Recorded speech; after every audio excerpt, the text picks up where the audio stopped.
शांति।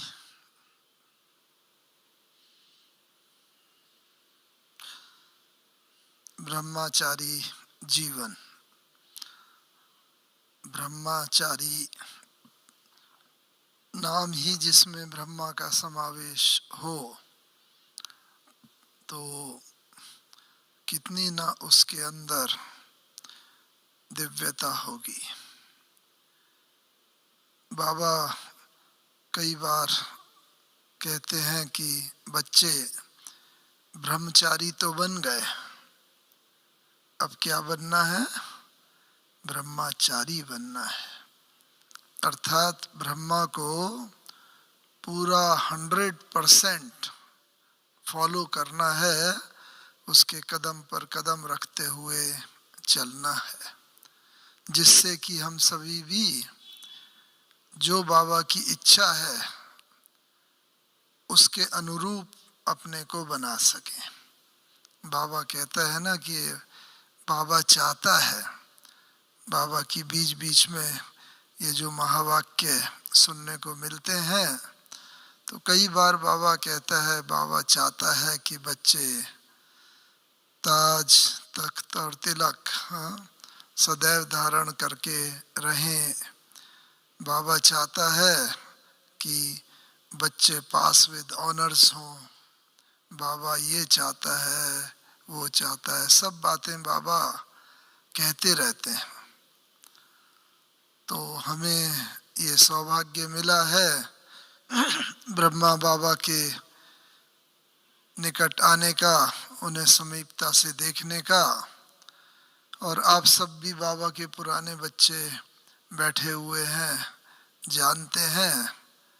और हम सब ने बाबा की जीवन कहानी में भी पढ़ा हुआ है सभी ने, कि जब से बाबा ज्ञान में आए 1936 से लेकर जब से इस ज्ञान मार्ग की स्थापना हुई, तब से ही बाबा ने अपने जीवन को जैसे बदलना बहुत तेजी से प्रारंभ कर दिया। जब बाबा को साक्षात्कार हुए और वो साक्षात्कार में भी बाबा ने पहले विनाश के साक्षात्कार देखे, सृष्टि परिवर्तन के, और फिर जो स्थापना का साक्षात्कार देखा। और जब से बाबा के कान में ये महावाक्य पढ़े कि तुम्हें ऐसी सृष्टि बनानी है, तुम्हें ऐसी सृष्टि बनानी है। विनाश के बाद बाबा ने देखा ऊपर स्टार्स जैसे आ रहे हैं ऊपर से, और नीचे राजकुमार राजकुमारी बन जा रहे हैं और बहुत खेल पाल कर रहे हैं। सतयुगी सृष्टि है, चारों तरफ सुख शांति आनंद है। और बाबा बस देखने में ही मस्त थे कि फिर बाबा के जब कान में ये आवाज पड़ी, तुम्हें ऐसी सृष्टि बनानी है, और बाबा उस ध्यान से भी नीचे आए, तब से ही बस बाबा के कान में एक बात ये गूंजती रही। शुरू में तो प्रश्न उठा, मैं कैसे बनाऊंगा ये सृष्टि, किसने कहा, कौन कह रहा था, बहुत प्रश्न हुए। लेकिन धीरे धीरे ये सब का राज भी खुलता गया और बाबा को ये हुआ कि मुझे ऐसी सृष्टि बनानी है। बस बाबा को वो धुन लग गई। तो अगर हम ब्रह्मचारी भव, बाबा के कदम पर कदम रखते हुए ऐसा ब्रह्मा बाबा समान बनना चाहते हैं, तो पहले तो हमें यही बाबा की बात अपने दिमाग में सदा रखनी है कि मुझे ऐसी सृष्टि का निर्माण करना है। इतनी करोड़ों सृष्टि की आत्माओं में से बाबा ने मुझे चुना है। तो ये बात सदैव हमारे कानों में एक तो गूंजती रहे, और ये कब गूंजेगी, जब ये बात बिल्कुल हमारी बुद्धि में रहेगी। तब हमें दूसरी बात जो बाबा कहते हैं, चारों तरफ दुनिया में दुख अशांति है, निराशा है, और ऐसे तुम्हें क्या बच्चों को उनकी आवाज़ सुनाई नहीं देती? तो बच्चों को उनकी आवाज सुनाई देगी, तभी तो हम अब लाइट हाउस माइट हाउस रूप में उन आत्माओं को दिलासा दे सकेंगे, जो बाबा कहता है रहम दिल बन सकेंगे। और बाबा कहता है अभी वर्तमान समय इन दो चीजों की विशेष आवश्यकता है, दो गुणों की, एक तो रहम दिल बनना और दूसरा दातापन का गुण धारण करना। तो रहम दिल जितने हम बनते जाएंगे, दुनिया की दुखी अशांत आत्माओं को देख करके हमें उन पर रहम पड़ना चाहिए। ये ब्रह्मा बाप समान हुआ कि ब्रह्मचारी ब्राह्मण तो बन गए, जीवन दिनचर्या भी फिक्स हो गई, वो पालन भी कर रहे हैं सब, लेकिन सारे दिन में हम कितनी बार हमें सृष्टि की दुखी अशांत आत्माओं पर रहम पड़ता है, और कितनी बार हम दाता बन करके उनको शांति का, शक्ति का, सुख का, इन सब का दान करते हैं। तो ये ब्रह्मा बाबा के जैसे कदम पर कदम रखने की शुरुआत है। तो ये एक तो हम करते चले। दूसरा, बाबा ये चाहता है, बाबा को देखो इवन इतना भी पसंद नहीं है कि एक दिन की भी देर हो, जो एक दिन के बाद सतयुग जब से शुरू होता है अगले एक दिन भी लेट आएगा तो वो भी कुछ मिस करेगा। अब बाबा इतने हमें हाईएस्ट चरम सीमा पर ले जाना चाहते हैं, तो हमें ये देखना है। और ब्रह्मा बाबा के लिए ही कहते हैं, ब्रह्मा को संकल्प उठा कि मैं सृष्टि की रचना करूं, और ब्रह्मा ने सृष्टि की रचना की, और ये सृष्टि की रचना हो गई ना, और हो रही है, बढ़ती जा रही है। बाबा को संकल्प उठा, ब्रह्मा बाबा ने अपना जीवन दिया, और शिव बाबा ने ब्रह्मा के द्वारा कार्य कराया और करा रहे हैं। तो इसीलिए हमारी भारतीय संस्कृति में भी गायन है। क्या गायन है? वसुधैव कुटुंबकम, वसुधा ही हमारी परिवार है। तो हम ब्राह्मणों को हद में बिल्कुल नहीं रहना है, बेहद में रहना है। वसुधा हमारा परिवार है, पूरी पृथ्वी हमारी परिवार है। उनके प्रति दया रहम की भावना, उनको रास्ता दिखाने की भावना हो।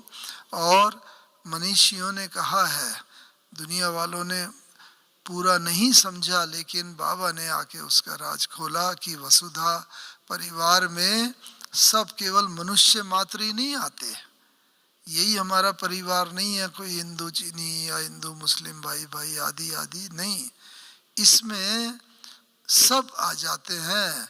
पूरी सृष्टि, सृष्टि में पशु पक्षी भी हैं, जीव जंतु भी हैं, इसके अंदर पेड़ पौधे भी हैं, इसके अंदर प्रकृति के 5 तत्व भी हैं, सब कुछ है।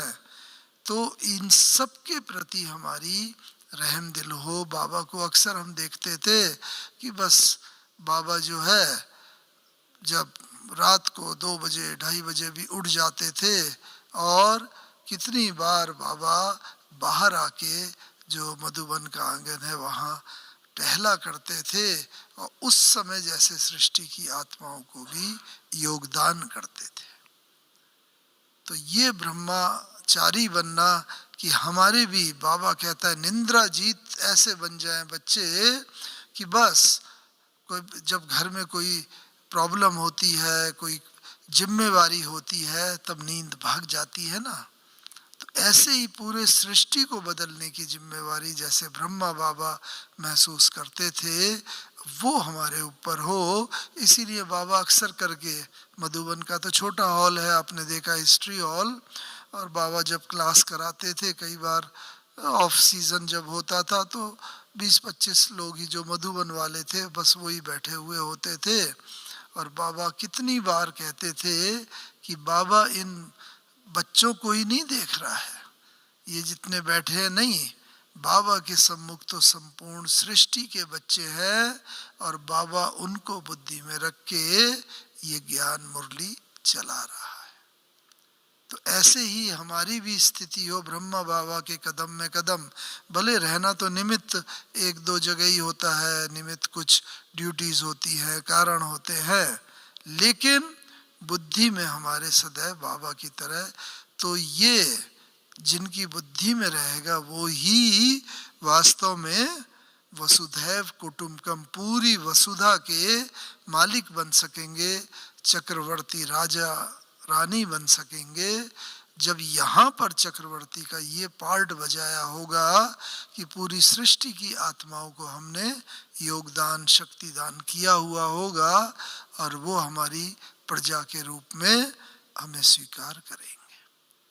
तो इसलिए एक तो इस तरह देखना है, और साथ ही साथ ये भी देखना है, हम सब ने पढ़ा है, बाबा ने भी कब जब जीवन परिवर्तन हुआ तो शुरू में बाबा की भी बुद्धि भाग जाती थी, मन भाग जाता था, क्योंकि घर गृहस्थी वाले थे बाबा, और ये धंधा भी था, हीरे जवाहरात का व्यापार था, बच्चे पोते पोतियाँ सब कुछ थे।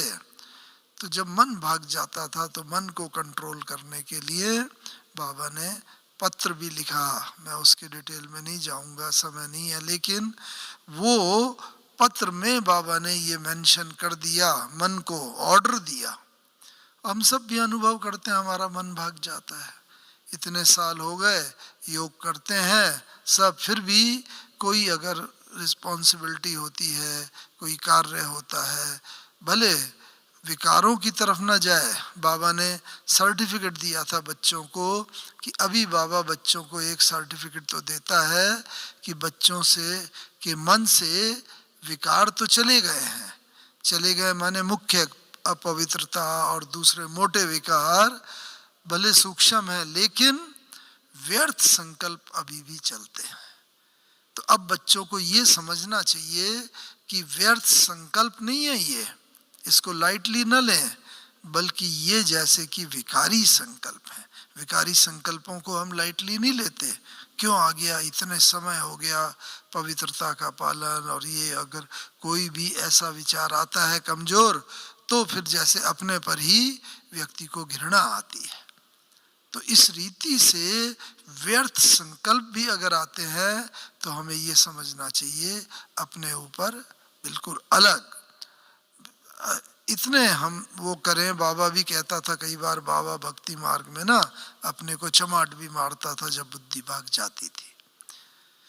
तो ये है वसुधैव कुटुंबकम में मनुष्यों का तो अलग ही है, लेकिन पशु पक्षी जीव जंतु, मैंने एक बार शायद बताया भी था, बाबा सृष्टि की मानवता के सभी मनुष्यों को तो योगदान करता ही था, लेकिन साथ ही साथ बाबा ये जो पशु पक्षी जीव चिड़िया की बात मैंने बताई थी, भोग होता था, संदेशी आती थी, संदेशी भोग लगाती थी, फिर बाबा भोग लेके डब्बी खोलते थे, हाथ में थोड़ा रखते थे और कहते थे आओ बच्ची, आओ आओ बच्ची।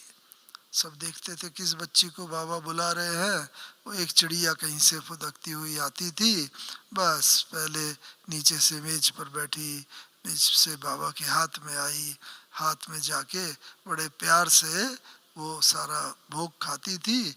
और उसके बाद क्या होता था, कई बार वो चिड़िया जैसे हॉल में घूमती थी तो बाबा, एक घड़ी लगी हुई थी हिस्ट्री हॉल में, और वो घड़ी कैसी थी कि उस घड़ी में जब घंटा बजता था 6, 7, 8 जैसे वो घंटे बजते हैं जो टाइम होता है, तो एक जैसे खिड़की सी खुलती थी और एक चिड़िया बाहर निकलती थी, कू कू कू, उतना बार वो जैसे मुंह से बोलती थी।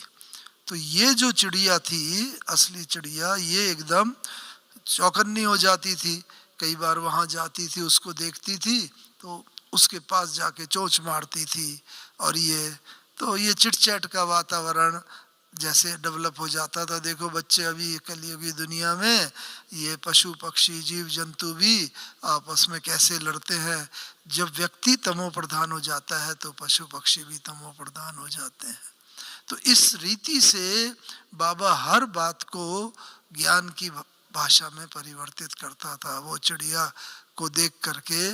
तो इसीलिए अभी हमें भी ये देखना है कि इन पशु पक्षी जीव जंतु प्रकृति इन सब के प्रति हमारा योगदान रहे, क्योंकि ये सारी हमारी प्रजा के अंदर आने ही वाले हैं।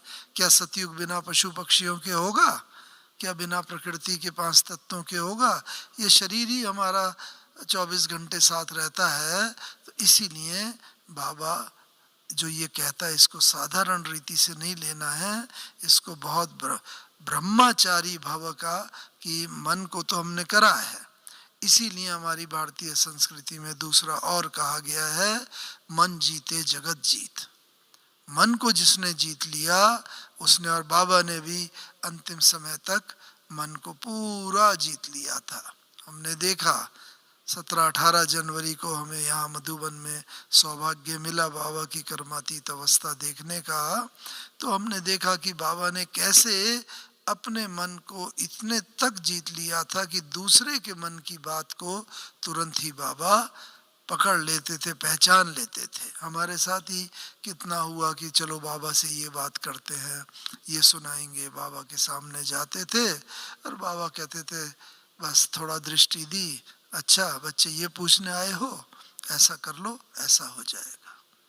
तो मन के ऊपर पूरा नियंत्रण का जैसे हम सब का भी अभ्यास रहता है, ऐसे ही प्रकृति के तत्वों की तरफ भी रहे, पशु पक्षी जीव जंतु और सृष्टि की समस्त आत्माओं की तरफ।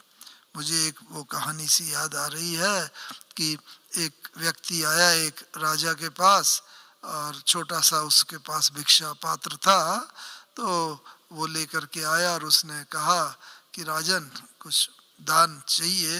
तो राजन ने कहा हाँ, अपने मंत्री वगैरह को बुलाया, कुछ मुद्राएं मंगाई, उसमें डाल दी। तो वो भरा नहीं, और मुद्राएं मंगाई और भी मंगाई। धीरे धीरे धीरे राजा का पूरा राजकोष खाली भी होने लगा, लेकिन वो छोटा सा पात्र भर ही नहीं रहा था। कोई उसमें कनेक्शन नहीं था, कहीं और नहीं जा रहे थे, लेकिन क्या कैसा पात्र था। तो जब राजा ने देखा बहुत समय तक वो बिल्कुल भरा ही नहीं, तो राजा समझ गया ये कोई साधारण व्यक्ति नहीं है।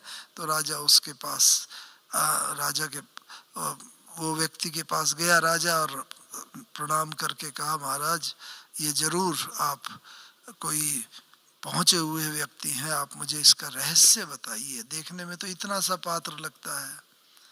तो उसने बताया कि राजन ये जो पात्र है ना, ये मनुष्य की खोपड़ी का बना हुआ है, और मनुष्य की खोपड़ी में मन होता है, और मन की तो इच्छाएं कभी अतृप्त होती नहीं है।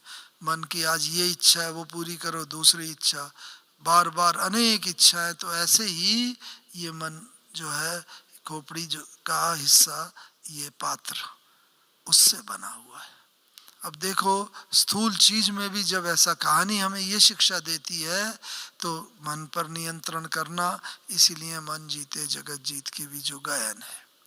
साथ ही साथ क्योंकि ये भारतीय संस्कृति का इसलिए क्योंकि ब्रह्मा का गायन जो है द्वापर युग से ही चला आया है किसी न किसी रूप में। और हम सब तो जानते राजा विक्रमादित्य के रूप में बाबा ने ही सबसे पहले सोमनाथ का मंदिर बनाया। पूरा भक्ति मार्ग का प्रारंभ ही वहां से हुआ। तो इसीलिए इसके साथ साथ एक और समान ब्रह्मचारी बनने का एक और सिद्धांत भारतीय संस्कृति में भी मेंशन है, और वो है जियो और जीने दो। क्यों? क्योंकि इसके अंदर हमारे जीवन जीने की पूरी कला आ जाती है। होता क्या है कि कहीं पर सुपीरियरिटी कॉम्प्लेक्स, कहीं इन्फीरियरिटी कॉम्प्लेक्स, कहीं बड़ा समझते हैं हम, दूसरे को छोटा समझते हैं, सास बहू का झगड़ा, भाई भाई का झगड़ा, पिता बेटे का, आदि आदि। तो दूसरे को हम अपनी इच्छा से चलाना चाहते हैं, और जब वो इच्छा से नहीं चलता तो ब्रह्मा बाबा ने कभी भी, इतने बड़े यज्ञ के मालिक थे, सबको इच्छा से अपने नहीं बुला के प्रेम। और वही दादी में देखा हमने, दादी भी जब भी कोई भी बात होती थी, मीटिंग करते थे, सबकी इच्छाएं जान ली। अगर एक भी इच्छा के विपरीत हुआ, एक का भी कोई नेगेटिव आंसर हुआ उसके प्रति, तो दादी मीटिंग वहाँ रोक करके अच्छा इसको बाद में सोचेंगे। और जब तक सब एक मत नहीं हो जाते थे तब तक उस कार्य को दादी नहीं करते थे। दादी कहते थे कि भाई ये भी सफलता के लिए आवश्यक है। तो इसीलिए एक ये जो है जियो और जीने दो का सिद्धांत हर एक को ये महसूस हो, इतना बड़ा यज्ञ। इसीलिए बाबा एप्रिसिएशन हर एक की करते थे, बहुत महिमा वो तो पब्लिक में करते थे, और जब कोई शिक्षा देनी होती थी तो प्राइवेट में बुला के करते थे। देखो ऐसे ऐसे ये होना चाहिए, तुम्हारे द्वारा ये नुकसान हुआ। लेकिन महिमा जब करनी होती थी तो पहले उसको बुला के पूरी महिमा। तो हमें भी ये समझना चाहिए कि ये एक जीवन व्यवहार की एक कला है। पहले महिमा से उसका रिसेप्शन लेवल हाई कर दें और उसके बाद व्यक्ति को शिक्षा दी जाए। तो ये एक और भारतीय संस्कृति का सिद्धांत है। एक चौथा सिद्धांत ये है भारतीय संस्कृति का कि ये संसार जो है एक पुरुष और प्रकृति का खेल है। पुरुष यानी आत्मा और प्रकृति यानी ये 5 तत्वों का शरीर। और ब्रह्मा बाबा ने शुरू से ही इसका पूरा का पूरा जैसे पालन किया, ये खेल समझा। ड्रामा, इतनी बड़ी बड़ी घटनाएं भी हो जाती थी कई बार, किन्हीं बच्चों के कारण कोई यज्ञ को काफ़ी नुकसान भी हो जाता था, तो भी बाबा ने इसे खेल समझा। चलो बच्चे ड्रामा कल पहले भी हुआ था, भले बाद में ड्रामा लें, जो बाबा हमेशा कहता है पहले से नहीं कि अगर ड्रामा में होगा तो कर लेंगे, नहीं, ड्रामा लिया और चलो। और उसके बाद बाबा ऐसी कई घटनाएं हैं जिसमें हम जानते थे यज्ञ का नुकसान इन भाइयों ने किया। आर्य समाजियों ने एक बार हमारे प्रदर्शनी को आग लगा दी और वहाँ सब भाइयों ने कहा, बड़े बड़े वकील थे, कि बाबा हमें केस करना चाहिए। बाबा ने कहा नहीं बच्चे, बाप कभी बच्चे पर केस नहीं कर सकता, चाहे बच्चे कितने भी गलत कर दें, बच्चा चाहे जैसा भी व्यवहार करे। हाँ, आगे से इंश्योरेंस करो, ये करो, वो अपनी सावधानी बरतो। और एक सिद्धांत इसका ये है भारतीय संस्कृति का, स्थापना के लिए ये सिद्धांत भारतीय संस्कृति में लिखे हैं, धर्मो रक्षित्य रक्षिता, धर्मो रक्षति रक्षिता। धर्म की रक्षा करो, धर्म तुम्हारी रक्षा करेगा।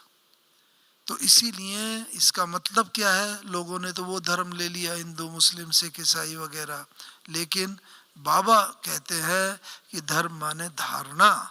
और हम जितनी अपने जीवन की मर्यादाओं की धारणाओं पर चलते रहेंगे, धर्म की रक्षा करेंगे, तो ये ही धारणाएं हमारे सामने एक कवच बन करके आएंगी। बाहर की परिस्थिति जैसी भी हो, ब्रह्मा बाबा को भी कई बार स्वस्थिति ऐसी हो जाती थी परिस्थिति कि मुरली चलाते चलाते खांसी वगैरह बहुत आती थी, ऐसा लगता था बहुत तकलीफ हो रही है, लेकिन बाबा अपनी स्वस्थिति से उस परिस्थिति को बदल देते थे।